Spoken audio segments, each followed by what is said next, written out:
Hi, I'm Tony Clark, and welcome to my Vanishing Ink Masterclass.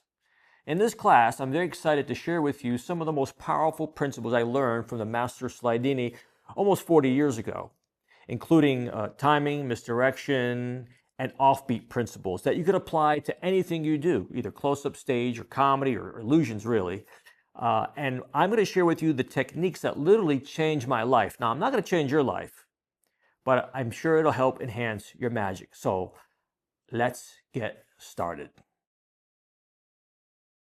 So I like to begin with something I call knife swallowing. Now, David Blaine is famous for swallowing, like, was it like 24 inches of coat hanger and stuff. And I researched it, and it's like you start small and you work your way big. So I got up to this size so far. It's not bad, about 12 inches. It's pretty good. It's solid, right? Just get it checked, Stacy. Solid. Good, good. Don't hurt yourself. All right, good.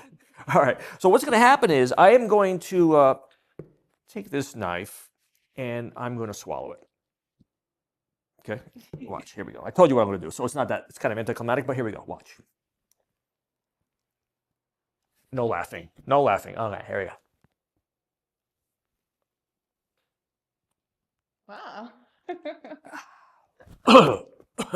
go. Oof. Wow. Got my daily iron content. Now, I like to start with this because, first of all, it's a trick that Slidini fooled me with many years ago, right here in Las Vegas at the Frontier Hotel. And it also shows a principle I want to start with, which is misdirection and offbeat principle. So that is the basis of everything you'll learn today is offbeat and timing principles. And that could be applied to any type of magic you do. It doesn't have to be Slidini magic, anything, card magic, stand-up magic, even illusions, comedy.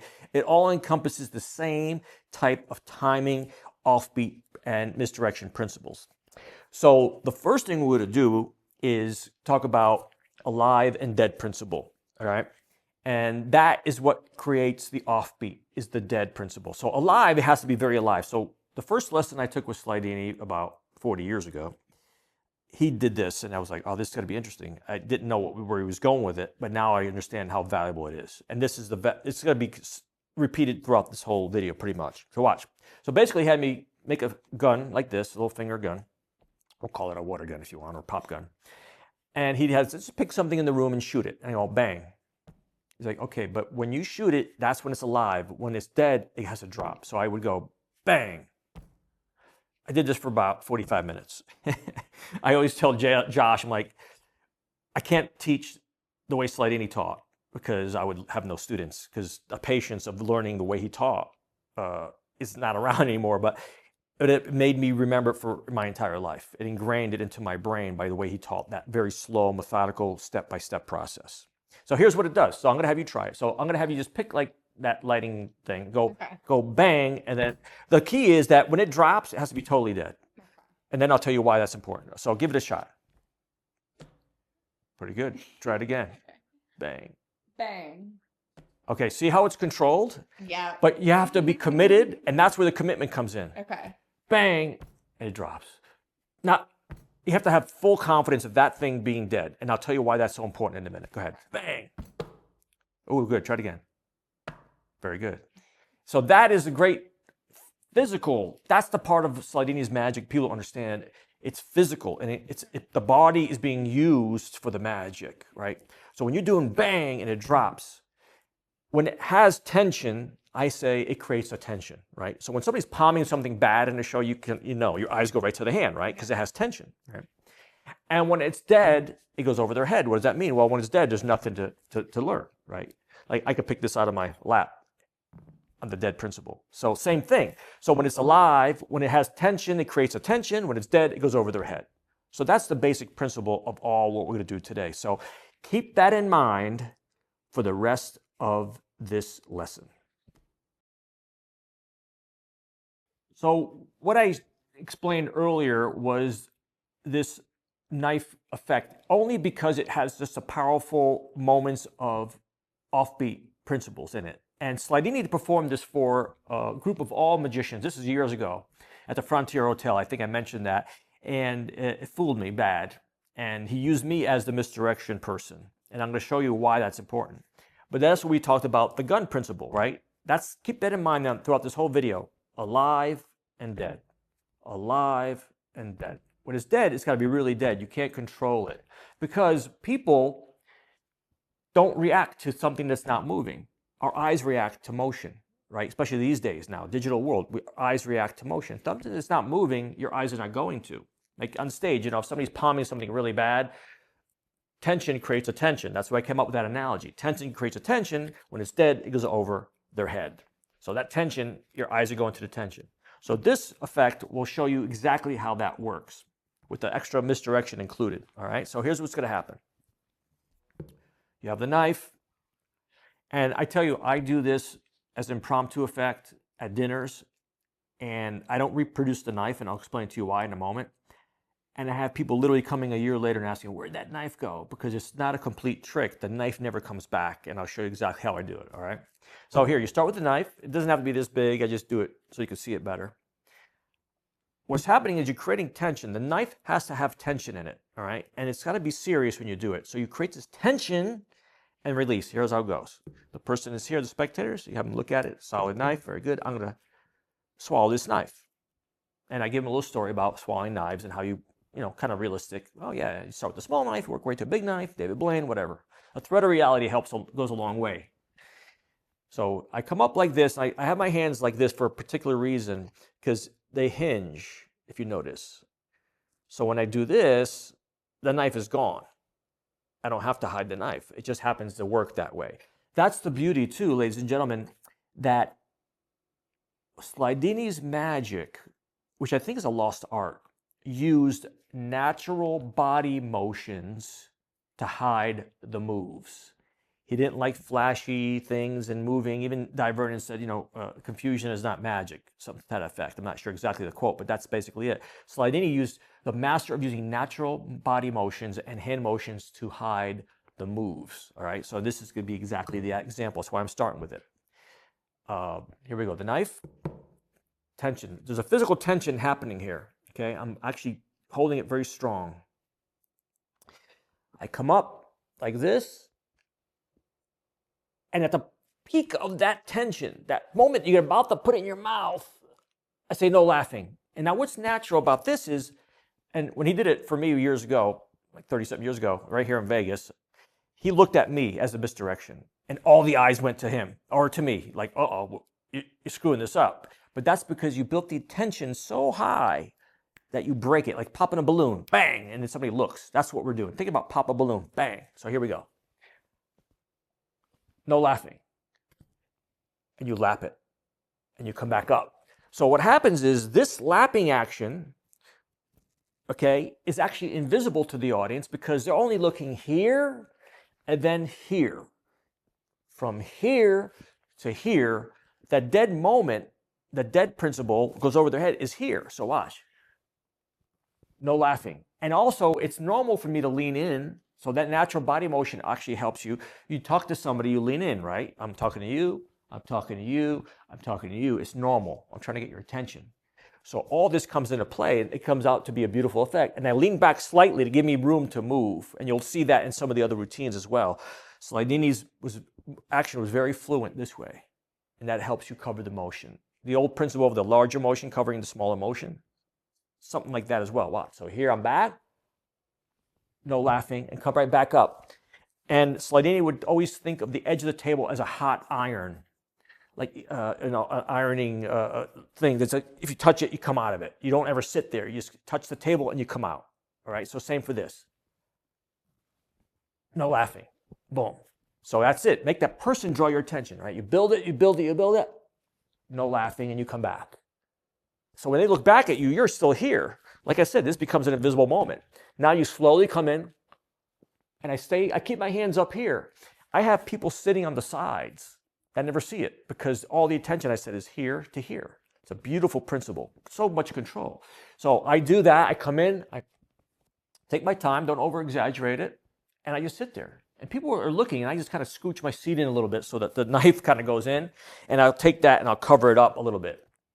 And then I let it go, and I forget about it for a moment. And an opportune moment when I take this, I go to this point, I got better and better at it. I put it inside my shoe in my leg. Boom. I cover it with my pants. Then when I go to the bathroom, I just excuse myself later, and I leave it somewhere. I hide it somewhere in the bathroom. So when I ever have dinner somewhere, there's always a knife in the bathroom, typically. But it's the power of the misdirection. That's why I'm sharing this at the very beginning, because these principles will be used throughout these routines all the way through. And I have some bonus effects too I'm going to show you with a top change. Same kind of principle, offbeat timing, misdirection. Okay? So that is the knife swallowing.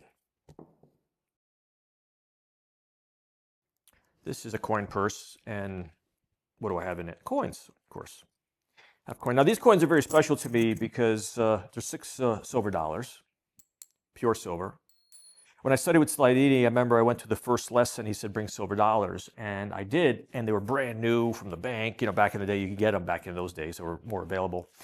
And he didn't like the fact that they were so shiny. So he reached back into his counter, came out with these 6 silver dollars, and says, and he took mine and he exchanged them for me. Like, wow, that's cool. 1922, really cool. But they're beautiful coins. He just likes the silver, a little softer, very nice to work with. So we're going to start with these coins, and I'm going to go very slow. Watch the hands. Hands are empty. Look. There's 6 coins, right? How many coins do I have? 6. 6, yeah. Okay. Do you have a ring? Do you wear a ring by any chance? Shoot, no. All right, we'll have you use this one. No problem. I was bringing an extra just to have one. This is the original version with the ring. This is the way it was done back in the day. Then he moved on to using a English penny, which I don't like to use because people don't know what English penny is anymore. Okay, so I'm going to borrow your ring. I'm going to put that right there. Now, here's what's going to happen. It's going to go very slow. In the left hand, I'm going to put 3 coins. How many coins? 3. Yeah, 3. Very simple. In the right hand, I'm going to put 3 coins and the ring. Right? Okay. All right. Now, see, I could tell. Once your hands come close together, people get a little suspicious. So I'm going to show you again, because I really don't want you to worry about it. I really want you to know. I know. It's just I don't know why you think I did anything. You know, it's weird. So if I have 3 in my left, how many I have in my right? 3. 3 And a ring.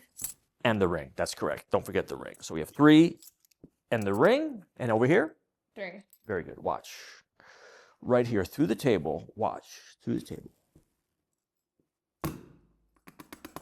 Good.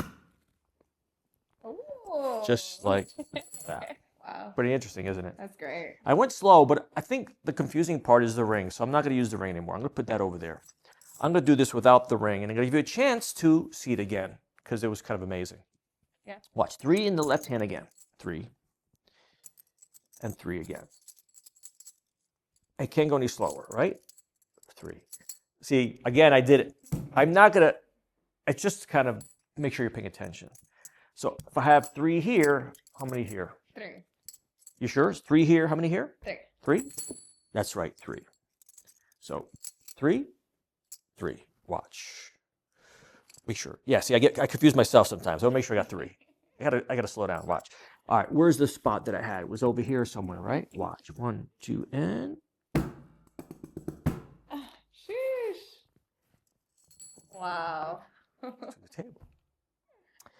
You still didn't see anything, huh? No. I think what what it is. It's not the ring. It's the coins. There's too many coins. So I'm gonna take 2 coins and put them over here. I want to make it easier. You're a nice person, fellow magician. I want you to kind of follow along. So watch. 2 and 2. I'm going to show you right from the beginning. I'm not going to mess around. 2, and then here, of course, simple to remember, right? How many? 2. You sure? Let's check. Yeah. Yes, 2. That's correct. 2. Perfect. Watch. 2 and 2. Through the table. This is fast. Oop. That's a fast one. I know. Still too many coins. No problem. I'm going to make it simple for you. That's my job, is make it simple for you. Now it's simple because all you have to do is keep one eye on one coin, one eye on the other coin, then one eye on me. Very simple. Here we go. Coin number 1 and coin number 2 and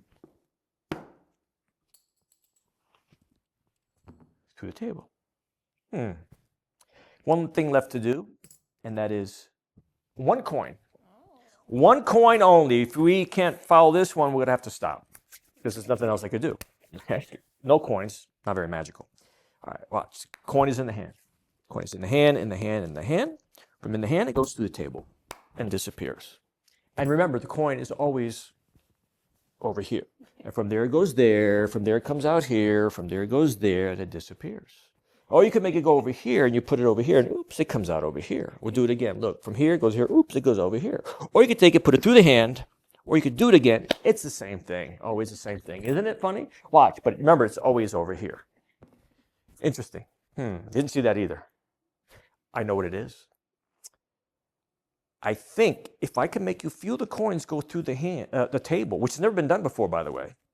If you could feel the coins go through the table, you might be able to follow along a little bit better. So let's try that. All right, let's try that. So let's practice first. When I say, give me your hand on the table, give me your hand on the table. Okay. Right there. Good? Okay. In that area. Okay. Okay, good. So we get that rehearsed. Perfect. All right. Only when I say it, though. Not now. All right. All right, so here we go. And again, this has got to be done very slow. Super, super slow. 3 and 3. I'm going to go fair as possible, right? There's 3 here. How many here? You can almost see them, right? How many? You can see them, right? Yeah. You can see the 3 coins. Okay, give me your hand on the table. Whoa, too slow. You know what happens when it's too slow? The coins get a little nervous. They don't want to fall to the ground, and they go back upwards the wrong way. Still interesting. I know what. There's one thing left to do. That is, use no table. I think the table is the problem. The table is a problem. No table. Now, let me ask you a question. We got 3 and 3, right? 3 and 3. Really slow. 3 and 3. Do you think it's possible for the coins to go from this hand with no table, from here to here to here? You think it's possible? Yeah. Maybe. All right. Watch. Through the air, through the space, no table. Oop. Oh. There they are. Wow. And that's the coins to the table. Every phase. Slidini was a master teacher. I always talk about how he taught. Everything that I learn a piece at a time. And until I learn that piece, I would not learn the next piece. It's a style that I don't think I could do today with students that I teach and people I consult with, because mostly I do consulting and teaching at the moment. People want results quickly. Back then, 40 years ago, it was a little different. Thankfully, I had the patience. There was no digital, there was no video back then. So I was sitting across from Slidini, learning these routines piece by piece. But I'm going to make it quicker for you, just for sake of being contemporary for modern day. All right. We have the ring. We have the 6 coins. 6 silver dollars. Half dollars could work, but silver dollars are better just because of the weight. And here we go. 6 silver dollars. I'm going to start with the basic routine and show you each movement piece by piece. 3 coins. You put 3 in the left, 3 in the right. And I bring the coins, if you notice, they come to this part of the hand. Not here, here. 2 reasons. One, I need room for the ring. And second, I need to be able to clip that later on. So they always stay on this side of the hand. So when I do this, I turn it over, the coins are here. Here, they're more towards the bottom of the hand. I'll show you why in a second. This goes here. Now, Slidini would build tension by doing a move like this. You have to realize to do the magic exactly like Slidini is almost impossible, because he had that aura about him. He had that look. He knew what he was. He had older gentlemen, small gentlemen. He would ask you these questions. It'd be funny. This old guru is challenging you. When you're younger, you got to be careful with that. You can't be too confrontational. I learned because when I studied with Slidini, I was like huge. I was just coming out of my powerlifting career. I was 220 pounds. I couldn't say, you're not looking. It wouldn't work. So you have to find what works for you and any type of magic. So he would do the little move just again to get your attention, because he wanted to show you again the coins. So you show them again. So you show the coins. And now you shake them down and you come into a move here, okay? Hang Ping Chen move. What's happening is the coins are down low, and when I move the hand, they're going to be left behind. Okay, that's basically the move. So you're here, you leave the coins behind. And then here, I'm going to clip these coins in a thumb clip, all 3 silver dollars. The ring will be loose. So if you add all the pieces together, you say, now how many coins here? 3, and they say, they forget. You say, and the ring. And you move your hand over, and that's when you do the move, and you have these coins clipped here. So it's a beautiful choreography of the way the hands move and the timing with the audience, right? So I'll do it again at full speed. Coins are here. Now you're set up for the Hang Ping Chen move right here. There's this here, and you rest. And you ask them the question, and you say, how many coins here? 3, and the ring. And there it is. And it's great. And this hangs on the table back and relax. Again, when it's dead, it goes over their head. But I'm clipping the 3 coins, but I have the fingers on the edge of the table, which is a real fooler. It's great. It's very comfortable, normal, nothing to see. You come up this way, pick up the ring or the coins, either one you want. You pick up the coins and you pick up the ring, and you come here, and now you go to the table. Basically, this right hand goes underneath the table, this hand comes here, and there was always a little touch you used to do at the end to kind of make it like the ring maybe. You don't say what it is, but yeah, the last one. Give it a little extra kick, you come up, and the coins go through the table. Then you give the ring back, and later in his career, he used the English penny, which I don't like to use because people don't know what that is. So borrowing a ring is nice. Don't use a ring with a stone on it. I would use a regular ring like that. So you got that. Now the next phase, I'm going to show you a bunch of phases. He would end this routine a couple different ways. The most classical one is the 1 coin routine, but he used to do it with coins across and the wrong way coins. I'll show you all that as we go. So next step, I think I know what's wrong. You take the ring away. We just use these 3 here. Now this is one of my favorite moves. We're not going to repeat the same thing we just did, okay, because that is a way to do it as well. But he taught me another move that I love, and I never did it again. I never repeated the Hang Ping Chen again because I don't want to make it repetitive on the 6, right? So check this out. 3 and 3. Again, you do this, allowing you to show it again. You say, now if there's 3 here, how many here? Now we're preparing for the revolve vanish, which is a very powerful utility tool which we'll use for other effects down the road, as you see. What's happening is I'm putting my knuckle right here on the edge of the table, and the hand is here. What's going to happen is I'm going to rotate my hand to close it, but the coins are going to fall behind, and I come up. So it's just basically a hand motion like this. And when it's done in full motion, it doesn't look like it's possible to drop anything. But there, that's the revolve vanish, like that, okay? And you're wondering, like, that makes noise. How do you cover the noise? Well, that's the beauty of this move. That's why I want to show it to you. You show this here. How many here? 3. They say 3. You say, that's right. And how many here? Now, if you notice, my body is down a little bit because I need to get some misdirection here. Watch. I'm going to throw these on the table, and I'm going to lap these at the same time, which covers the sound. It's pretty brilliant. When I first saw it, he did it to me, and he would hold back moves like this to fool his students. He wouldn't do this. And, oh, let me show you something else. And he would do it, and you're like, oh, great. So it's pretty fun, kind of like a Karate Kid kind of thing, you know? So 3 there. And how many here? 3. 3 there. So these coins landing hide the noise of those landing. Brilliant, right? You pick up the 3 here. You say, how many here? 3. And all you do is lift your finger, make the noise, and then I come, how many here? Same thing. So 3, 3. But it's just basically this, and you do repeating it. Here, here, here, here. So 3 here, 3 here. Then he would go back and just reiterate, there's only 3 here, which is cool because they're in your lap, right? So it's totally clean. Then he'd go from here and look for the spot. Now just gathering them in the lap. And a tablecloth helps for this. Little tablecloth. So you gather them here, go here to the center, and they go through the table. And that's phase number 2. Now, phase number 3, I tend to not do this phase, but I'm going to show it to you because it's a classic version.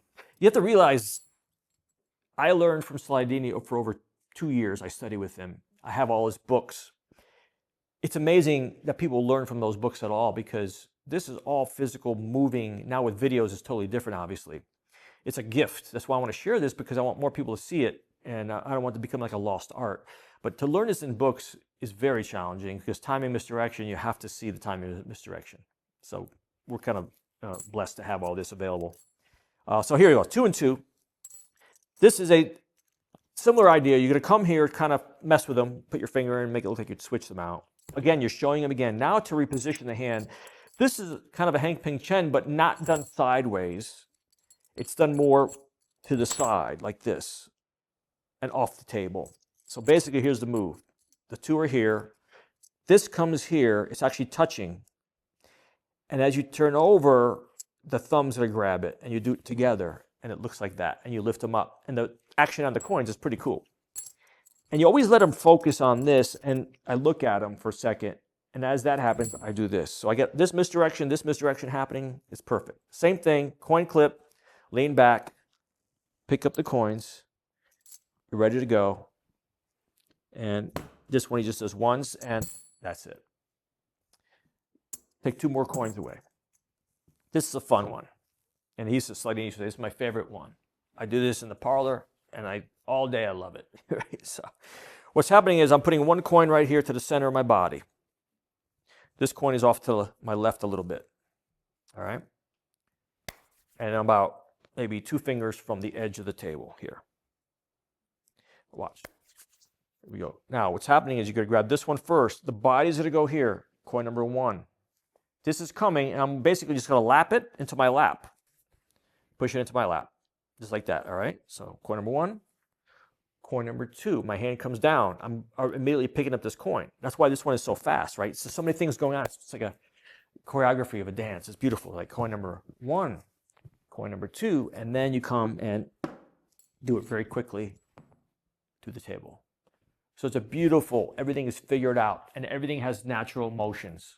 Like no weird action. That's the beauty of it, all right? Now you're down to 1. And this is encompassing many different moves. I'm going to show you this routine, and I love doing this routine. Watch. Coin in the hand. Like I said in the performance, would make it easier. 1 coin now. Coin in the hand, coin in the hand, coin in the hand. Now we're in the revolve vanish position, like we showed you earlier, right? I'm going to revolve vanish it. So in the hand, I'm going to revolve vanish it to the table.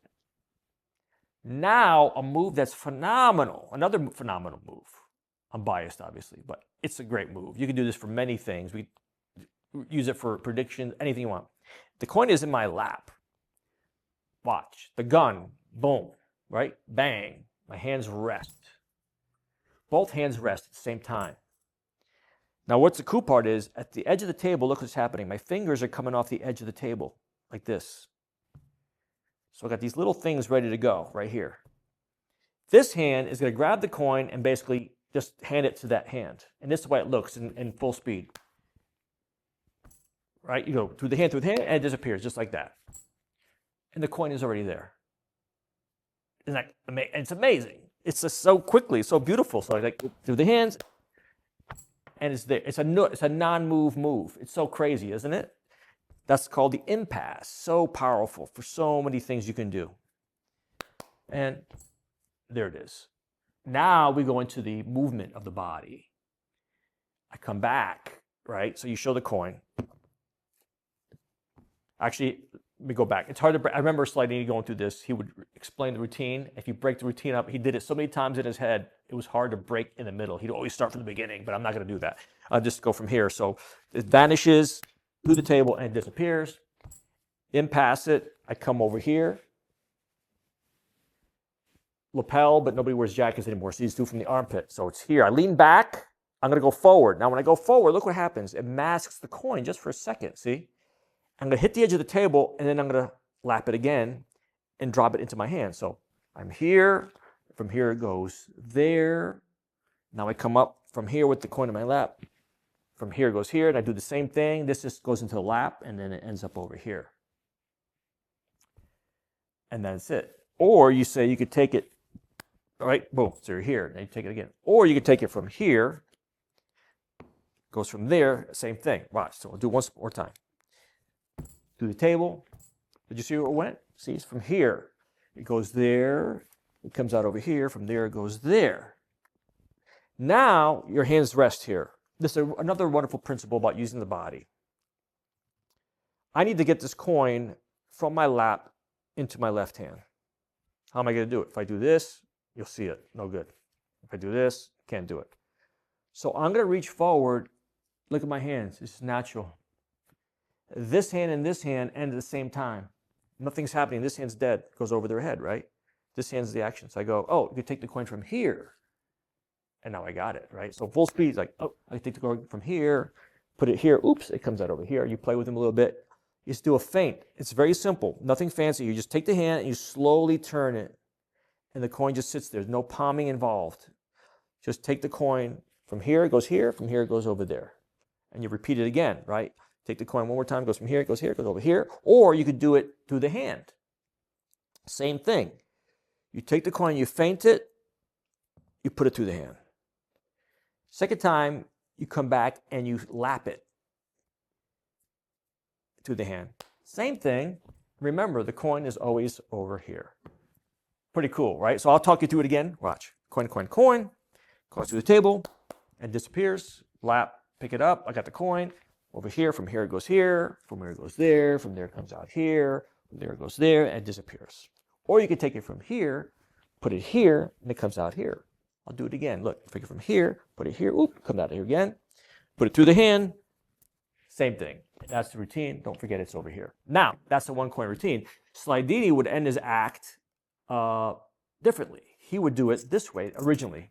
Before the one coin routine was created by him, he would do the coin across. And this is a beautiful move. And then I will also show a version of it standing. It could be done standing as well. Watch, 3 and 3. As you're doing this, you're kicking these coins back as far as you can. You see them right there. As much as you got without dropping them, right? So a lot sticking out. And you do it this way so you don't see it. Here and here. Now watch, the gun is going to be almost pretty exact to the actual gun. Say, do you think it's possible? Bang, rest. Now I'll show you from the side what happens. Bang, rest. That hand lands exactly at the right height to grab those coins. See, it's like right there. Perfect. So do you think it's possible for the coins to go from this hand to this hand without using the table at all? Now you grab it and you got them now. Now here's the cool part. How do you get these in your hands without talking? That's what fools people. Well, it's pretty simple. All you got to do is take the coins and rub them into your arm. Your arm is basically pushing them into your hand. And now you're done. So from the front like this, you say, wow, you think it's possible for the coins to go from one hand to the other hand? We're using no table. The coins to go from here, I already pushed them in, to here, it's all covered up. Boom. Go through across. But it's that timing, alive, dead principle that works for this routine especially. But as you notice, it's that movement. And that's why I remember these routines, because it becomes a physical part of your body. Slidini really encompassed his entire being when he performed his magic. That's why it was so powerful when you saw him do it live. He knew exactly what he was doing. It was not about the moves whatsoever. His magic was not intellectually fooling you. It was, I call it reflexive responses. Reflexes you can't recall because your body does it without thinking, reflex, right? Are you looking here, misdirection? That's reflexive response. If you can get more reflexive responses happening in your routines, people can't backtrack it. So that's what Slidini's premise was. So, so now, I would learn the routine. This whole routine took me about almost 3 months, 2.5 months, 8 weeks, maybe 10, I think 10 weeks to finish the whole routine. He would teach me one move at a time. Hang Peng Chen, then this, then this. Everything was separate. Everything you learn. Then he would do this to me. He loved fooling the students. This is where the wrong way coins came in. This is the first time that I felt a physical reaction to magic that I never thought I would feel. This is when he told me, I'm going to have you put your hand under the table and you're going to feel the coins go through the table. I'm like, oh my God, that's pretty cool. So I was excited about it. And here's what happens.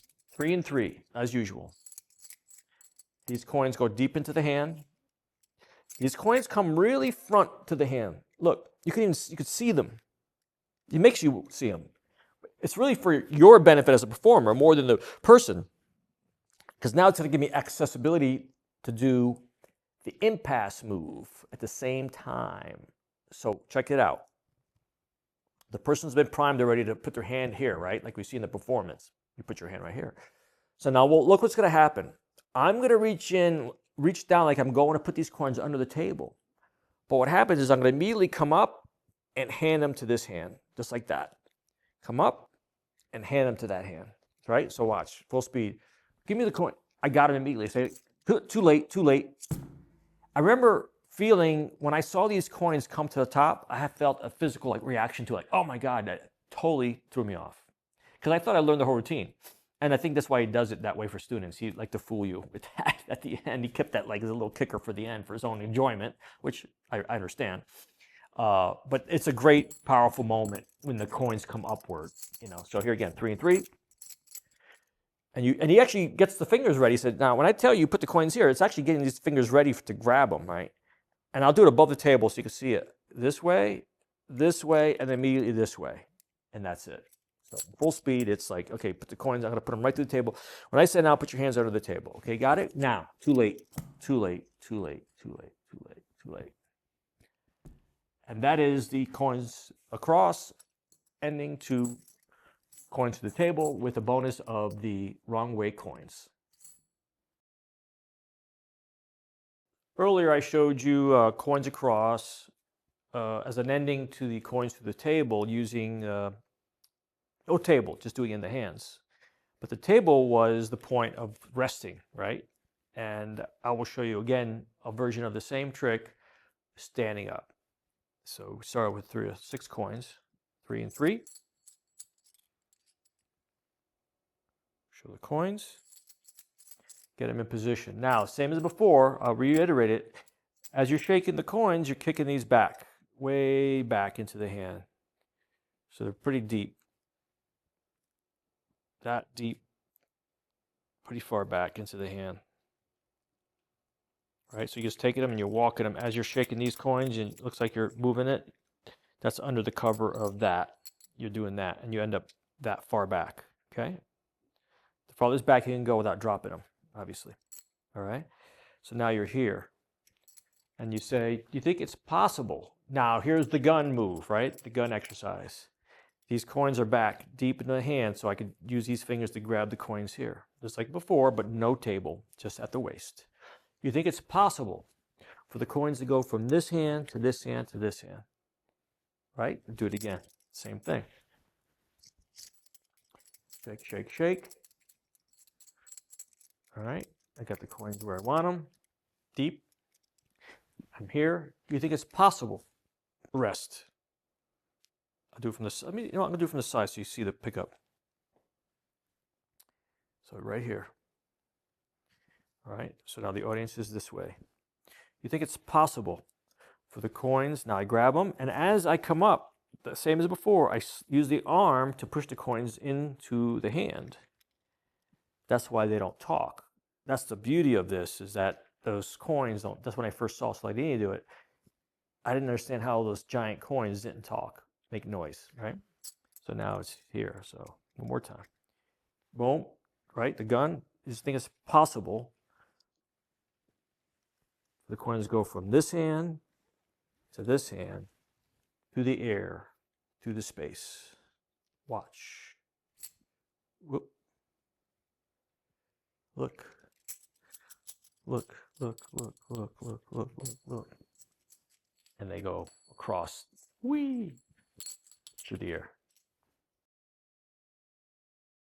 Presenting a cigarette trick. Now, don't be alarmed. I know cigarette tricks are taboo, but take it back to the day of when I learned magic with Slidini. Cigarettes were pretty big back then. And I remember even have a photo of cigarettes in a photo, 8 by 10, like I was 18, 19. It's like, what am I doing? But anyway, cigarettes are cool. But I will show you this, then I'll show you some variations with it. We used to use Lucky Strike with no filter, but we're gonna use this. So just take a cigarette out. Anyone you want. Perfect. Got it. Take a peek at it. Looks good. Looks good. That's good. All right. I'm gonna make this into a little illusion.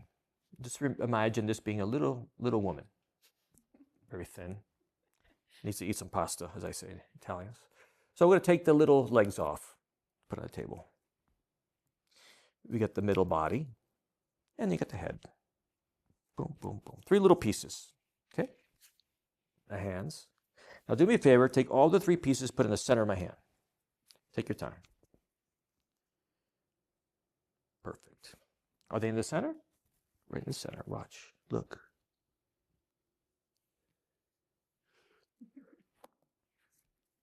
Back to one piece. And the girl survives. Yay. Now, I will do a different version. Let's see here. We'll try it with the crayon. Do me a favor. Take that crayon. I'm going to take it and break it. This is the more acceptable version of the trick, right? 3 pieces of crayon. Same thing. Take the 3 pieces, put in the center of my hand. Take your time. Perfect. In the center, it's got to be perfectly in the center. Look.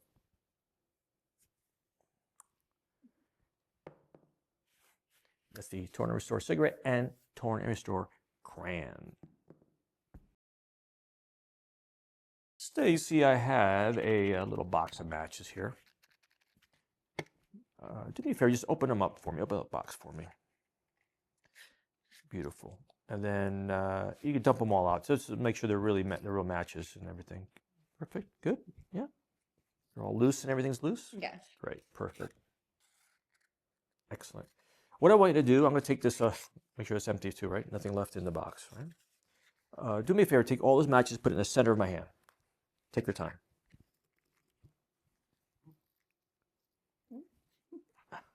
Very good. Wow, there's a lot of matches there. Are they all in the center? Watch this. Boop. Everything but one little guy. Let's see. Magic wand. Ooh. And they all come back inside the matches. Yay. Now the classic Torn and Restore cigarette. Slidini did several versions of this trick, one of which used the cigarette being lit, which I don't smoke, so I won't do it. And plus, it's really bad, unfiltered cigarettes.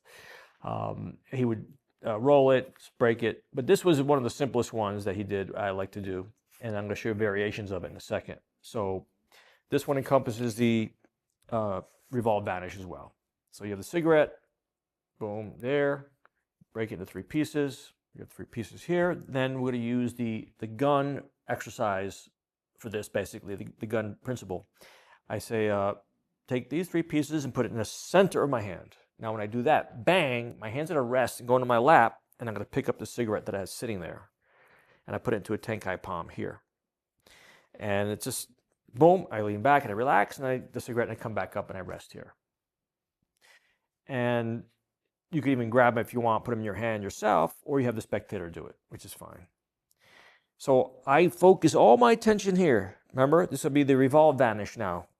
The pinky on the edge of the table, my finger is here, palm here. What's going to happen is, this is going to happen as I turn the hand over. So it's going to be simultaneous. This is going to dump them, and this is going to place it at the same time. Okay? So watch. And I use a little misdirection for people too. I kind of focus in here and I look at the person and say, it's in the center, right? And I'll look where I rest, just right here. So when I turn it over, it's hard to do it slow motion, but I'll do it anyway. Here, and I come up and I basically spin this into the hand.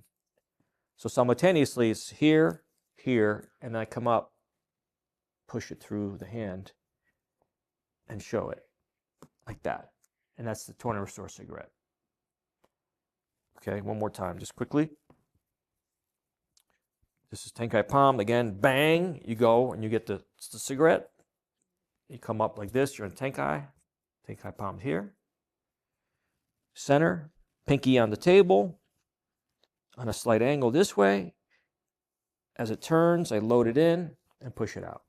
Now, most people don't smoke. Most people don't want to see cigarettes. People don't want to smell cigarettes. So what do? Okay, well, I came up with a couple of versions that you could probably use. It's good for impromptu restaurant magic, okay? And tobacco makes a mess also. The other version is exactly the same routine with crayons, right? So Saldini was a master of loading his lap. He would have stuff in his pockets, and then he'd pretend like he's looking. He'd get it out from here. And he's looking in this pocket. You load it into his lap here, and they come out with the here. So that's that. Same thing. Break it, and you could have the spectator put it in your hand. Okay, same thing. So here, put it in the center of my hand. You come up like this. You're in a tenkai. It's a little longer. That's why they use back in the day, they used those filterless cigarettes, which cost a fortune, by the way. So don't use those. You can shorten it if you want. Doesn't matter. Whatever works for you. Here, same thing. In the hand, look and push through, and it comes back. So that's more of a PC, politically correct effect version of it. No cigarettes, right? Cigarette-free effect. And then another version I came up with is with sugar. Because back in the old days, after the castle, we'd go to a diner in Hollywood or in North Hollywood. The Copper Penny, actually, that was the old diner. Doug Malloy and I used to hang out.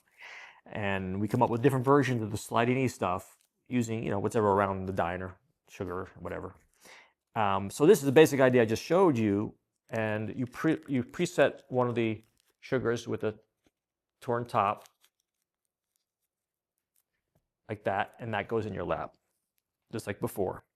And now this one, the same thing. You just take it, have the person pour the sugar in your hand, right? I just do it this way so we don't get sugar everywhere in the studio. But to pour the sugar in the hand, now take the paper and wrap it into a ball. I say put it in the center of my hand. Take your time. He's got it, right? So now I got it here. I got it off my lap. Same principle as before. It's all the same. Now revolve, vanish again. I say, watch. You see it? Is it there? Watch. I come up this way, push it to my hand, do it this way, open the hand. That's one version. Now the other version we did was this. This was kind of cool. Same thing. This is in the hand. Okay. Right there. They take the paper, put it here. And then I would take the empty wrapper. Sorry, I have to take the sugar out. It's hard to do it without it. They take the sugar out, put it in my hand, and roll it shut. I say, now put it in my hand, and they do that. Put it in my hand. Now I have the other one here. And all I do is do the revolve, vanish, and I put it on top. And I go, boop. Sugar's gone, and then it comes back inside the packet. So it's a nice little flow. And you have a cup of coffee or whatever, and you just pour it back out. And it comes back. So that's that version. And the less messy version, sorry, mess up the studio here. Cleaning on aisle one, cleaning. All right. This is with matches. Same trick. Two boxes of matches. One I overload a little bit to kill the noise, to kill the talking. That is in your lap. Okay, that sits in your lap here. This is here. Same idea. Have them take the matches out. Dump them in your hand. As I put them on the table first, to have them put it in my hand, I say, take all those matches and put it in the center of my hand. The gun. Bang. Come back. I come forward. Done. Here. Boom, boom, boom. Excellent. Come this way. Say, now, all the matches are in the center? Perfect. Watch. Come up. Boop. And they all come back inside the box. So there's a bunch of different versions to eliminate the cigarette that nobody wants to smell or do. And I don't want anyone to light one in here and mess up the studio. But that was the original, though. The cigarettes were big back in the day. Again, nobody's doing cigarettes that much anymore. But now you have a crayon version, you have a match version, and you have a sugar version to have fun with. So I hope you enjoy that. Stacey, do me a favor, just remove those scarves from there. Just give them a pull. Perfect. Open them up. I'm going to take these out. Just take them out. Tell me what you have. I have 1, 2 scarves here. And how many scarves you have there? 2 scarves. 2 scarves there. Very good. All right. What I'm going to do is tie a knot in these 2 scarves. And again, as usual, I'll do it very slowly so you believe me. Watch. Nice and slow. Very good. So far, so good? Yeah. Good. Very good. All right, do me a favor. Hold on to this end right here. We're going to take those 2 and we're going to put them inside. Oh, interesting. You know what? I think I would try something a little bit different because you are a magician too, so that does happen. I'm going to tie the knot again. All right, very slowly. And you know what, just for safekeeping, I'm going to have you place a knot on top of my knot. So take those two ends and tie another knot on top of that knot. Now for sure they'll be locked in good. Wow, that is good. Oh, you know how to tie knots. That's good. All right. All right. So I'm going to place these inside here. Actually, we'll put them in this glass instead. Perfect. All right. So I'm going to put you in charge of the knots. And then I'm going to be on this glass with no knots. All right, separate. Put it into the glass. Now do me a favor, pick up your glass for me. Hold it high in the air, like that. Perfect. And now concentrate on those knots. Look, from here to here. Watch, from here to here. Did you feel anything happen? No? Okay, all right. Watch, nice and slow. Let's see what happens here.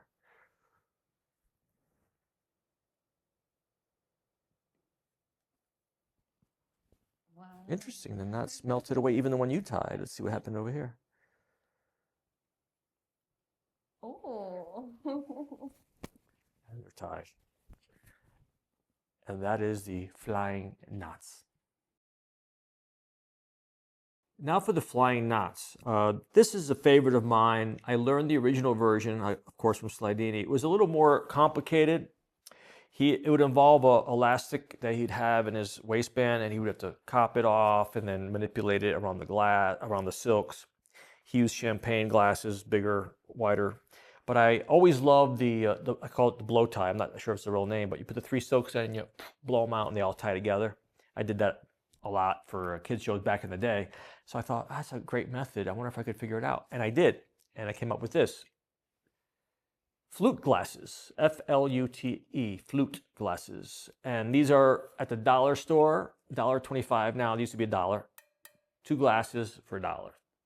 I used to use real glasses, and I traveled with them, and they broke, so I went to plastic. Nobody cares. So now, the second thing that this helps you with is, first of all, it helps actually the silks stay in better because it's smaller.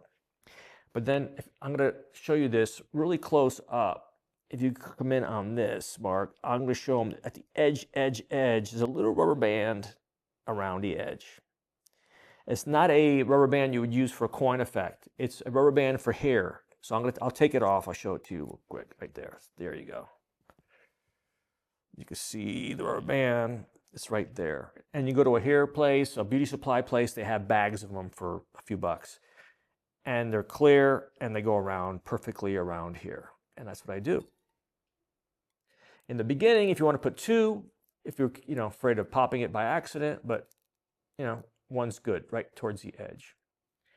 And there it is. And that's the setup. That's the easy part. Okay, so now for the tying of the knot. The red indicator silk goes in your right hand, the little red thread. Okay, we showed that. And now we have this in the left hand. Left over right, make the loop, left over right again. Now the red mark is right here. That's what I'm looking for. All right. Now what's going to happen is I'm going to just tighten it up slightly. But now the red is in my right hand, and now I want to take the red indicator end and pull. That's what I'm pulling, and that's creating the slide, if you noticed there. Because it's basically creating a straight line, just straight across. So I'm pulling the red line, and that's the line that is now the release, okay? And the key is not to make these little ears, I call them, too long, because the longer it is, the more work it is to get rid of the knot, right? So as I'm talking, I actually lower this down. I just go down like this. I shrink it down like that. I make it kind of small, okay? Now I show it. I actually switch it like this. So that's like that. So now I have it in my right hand. And now I'm going to grab with my hand like low, and I'm going to push up on it to release the knot. And I'm going to gather the silk. So right now I'm released. But I'm doing this as I'm rolling it and putting it into the glass. So that larger motion of rolling it and releasing it, that will hide that action, all right? So I'll do it in full speed so you can see it in full speed. Right in the red, tie the knot, tie the knot. There it is. Give it the pull, give it the extra pull, keep it nice and short. I shorten it even more. All right, there we go. Now, as I wrap it around my hand, I just pull it down, and there I am. That's that. So that's there. Now, the easy part is the other glass. Normally, I do this standing up. It's nice. It actually plays big, like a parlor effect. You get two different people, maybe a couple, they're married, say, hey, remember the days when you tied the knot? We're going to recreate that again, make it play big. So it's packs fat, plays big. Now this one, I have them hold the glass, and I take the two silks like this, and I place them inside the glass. When they almost hit the bottom, my thumb is going to basically just push up on that rubber band, and it's going to snap off and go into the silk. So I go like that. See, there it is. The glass is touched it, bottom of the glass. The silk's at the bottom of the glass. Pop it. There it goes. And I talk over it, and I'm talking and say, hold this up, and now I stuff them. I continue stuffing it in. Now it's all acting. The work is all done, right? So this person is here. Maybe it's the guy here. The woman is there. Tie the knot. Take the knot. Let it go. Let it go. Now, there's one very, very important element to this. When I teach this, people tend to go and show it. But you don't ever want to use force on any silk untying effect. You never want to use any kind of force because you want the knots to look like they melted away on their own. So on this, you grab the two ends sticking out and you pull slowly, and it's in their hand, so it's not going to float up like that. So it's in their hand. You slowly pull, slowly, no fast motion, gentle, gentle, gentle. You want them to waft apart. Look, no pulling, look. So there's no chance that I actually pull them apart. Look, let them fall apart. Boom, beautiful effect, very slow. And you put these away over here. Now on this one, you do it the same way because you want to match that. It also helps you from doing it fast and then ripping the rubber band off of it. So it matches, it benefits both. And you take, for this one, you could take this one end. I take one end out of this end and go like this. Just slowly pull, let it happen again on its own, let it fall. And there is a beautiful picture of it. And I go and I grab it, I do this, but it's really not doing anything. I'm just grabbing all of them just to give it the kind of look. Do this way. You could flop it around a couple times, it'll hold. And that's it. And that's the flying knots. Now for a little variation of the slidini knots, and I'll show it to you right now. People ask me how those knots just come apart. They're baffled. Like, let me show you the secret. First, we'll tie a knot in this, and then I'll show you the explanation. Really, I'm not doing anything at all. In reality, it's all happening on its own. Nice and tight. There's the knots. And here's how it works. It's basically, I summons the ghosts to come and help me. Just concentrate on the knots.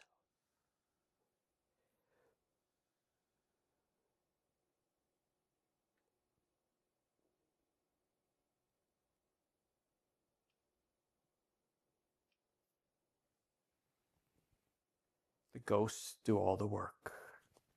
Don't be afraid. They're only handkerchiefs. All right, now I'm going to show how it works. You can use two scarves. Slidini scarves are better. Heavier silk is better. Thin silk, again, it might work because you have to pull on these kind of hard. So what's happening here is you're going to put the left over right, like you'd normally tie a knot. But you're going to, instead of taking one of these and pulling them around, you're going to take the entire thing and flip it around. So basically, nothing is happening. It's just basically a full turnover, 360, right? So left over right, and you're going to just do this, but it looks like you're twisting them around themselves. And then you continually go, then you go into actual knot, right? You just go right there, and you put it through itself like this. And now you're pulling, here's the important part. You're going to pull the ears and the silk together tight. And that kind of locks in that knot, which is really not a knot. And I'll show you in a second what it is. But it's kind of cool because you can hold it like this and it holds the knot. Looks pretty legitimate. The original way I learned it was to release it this way, which is it's good. I'll show you that right now, and then I'll show you why I changed it. But here you do this, and slowly you're pulling your hands apart, which that's the part I don't like as much because I don't want to see any tension on these. But if you're able to go slow enough, you can get away with it. And then they're basically unraveling because you never tied the knot ever. So it's pretty cool. So I'll do that again to show you. So left over right, grab them where they crisscross, right here with the other hand, and you're flipping the entire thing over back to the front again. And then you're crisscross and you're doing your regular knot, but it's actually a half a knot. And now you get the two ends like this. And you're taking everything and pulling it this way.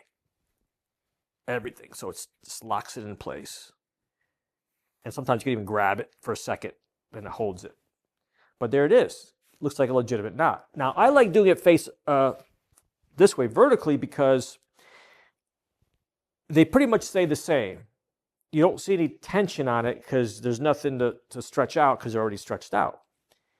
So I tend to do it this way more often than the horizontal way like I showed you. But here, same thing here. It's ultra slow, just pulling.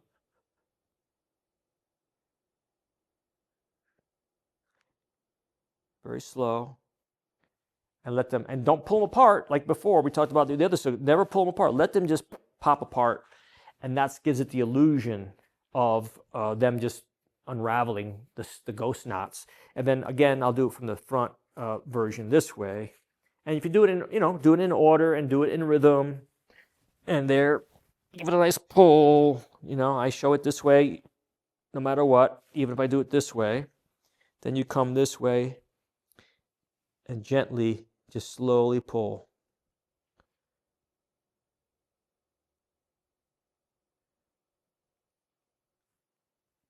It's kind of cool.